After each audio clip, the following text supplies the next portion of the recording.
Chairperson union జిల్లా సహాయ కార్యదర్శిని. నేను నా పేరు వెంకటలక్ష్మి. గత ప్రభుత్వంలో మేము 42 రోజులు సమ్మె చేసినాము. సమ్మె కాలంలో కొన్ని అయితే సాధించుకున్నాము. మేము సమ్మె చేసేటప్పుడు ఈ కూటమి ప్రభుత్వం కానీ బీజేపీ కానీ జనసేన టీడీపీ ప్రభుత్వాలు వచ్చినారు మా సమ్మె దగ్గరికి. వచ్చి అమ్మ మన ప్రభుత్వం వస్తే మీకు వచ్చిన వెంటనే మీ కష్టాలు ఏంటో మేము తీరుస్తాము, మీకు ఖచ్చితంగా మీ జీతాలు పెంచుతాము, మీకు ఎలాంటి ఇబ్బంది లేకుండా మేము మీకు మా సహాయ సహకారాలు అందిస్తామని అన్నారు. కానీ ప్రభుత్వం కొత్త ప్రభుత్వం వచ్చి కనీసం అంటే సంవత్సరం అవుతుంది. ఎక్కడే కానీ అంగన్వాడీలకు ఎక్కడే కానీ జీతాలు పెంచడం కానీ అంగన్వాడీలకు మెరుగైనవి ఏవి చేయడం లేదు. ఒకటి ఏ ప్రభుత్వం వచ్చినా మాకు ఏదో చేస్తాదంటే కానీ ఏది చేయడం లేదు. ఏ ప్రభుత్వం వచ్చినా మేము పోరాటాలు తప్పడం లేదు. మేము పోరాటాలు చేస్తే తప్ప ఏదే గాని మాకు ₹1 పెంచడం లేదు. కాబట్టి మేము ఈ ప్రభుత్వాన్ని ఒకటే కోరుకుంటున్నాము. అంగన్వాడీ టీచర్లకు ఆయాలకు మినీ వర్కర్లను మెయిన్ వర్కర్లుగా చేస్తామన్నారు. కానీ మినీ వాళ్ళకైతే మెయిన్ వర్కర్ల మీద పని ఉంది, కానీ వాళ్ళకైతే జీతాలు తక్కువ. ఎక్కడైనా పోవాలన్నా వాళ్ళకు ఇబ్బందిగానే ఉంది. కాబట్టి వాళ్ళని మెయిన్ వర్కర్లుగా చేస్తామన్నారు. కానీ అది లేదు.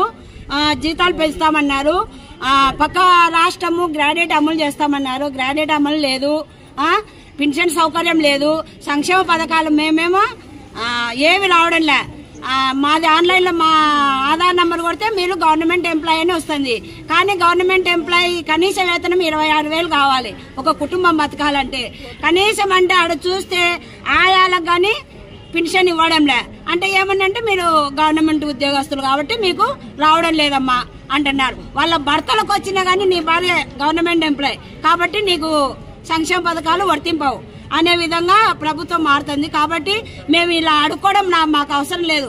మమ్మల్ని కానీ ప్రభుత్వ ఉద్యోగులకు గుర్తించి మాకంటూ కనీస వేతనం 26,000 ఇస్తే మేము ఏ ప్రభుత్వానికి ఇట్లా వచ్చి అడుక్కుంటే ప్రసక్తే ఉండదు. కాబట్టి మేము గవర్నమెంట్కి ఒక్కటే చెప్పేది ఏంటంటే మా కష్టం విని మా కనీస వేతనం ఇవ్వాలి, గ్రాడ్యుయేట్ అమలు చేయాలి, పెన్షన్ సౌకర్యం కల్పించాలి. కనీస వేతనము 26,000 సుప్రీంకోర్టే ఇచ్చింది.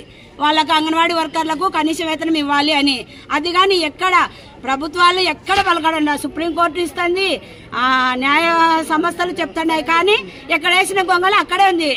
అంగన్వాడీలకు గొర్రెతో ఒక బెత్తడే అన్నట్టు మా జీతం చాలని జీతము.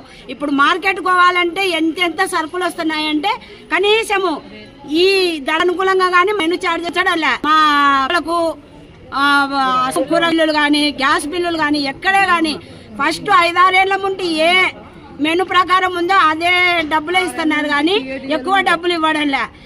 2017 నుంచి టీఏడిఎల్ కానీ ₹1 రావడంలే. మేమేమో ప్రాజెక్ట్ మీటింగ్లకు వస్తాము, సెక్టార్ మీటింగ్లకు వస్తాము, లేదు సెల్లులు ఏదైనా పనింది రావాలంటే పరిగెత్తుకుంటూ వస్తాము. కానీ మా సొంతమే పెట్టుకోవాలా.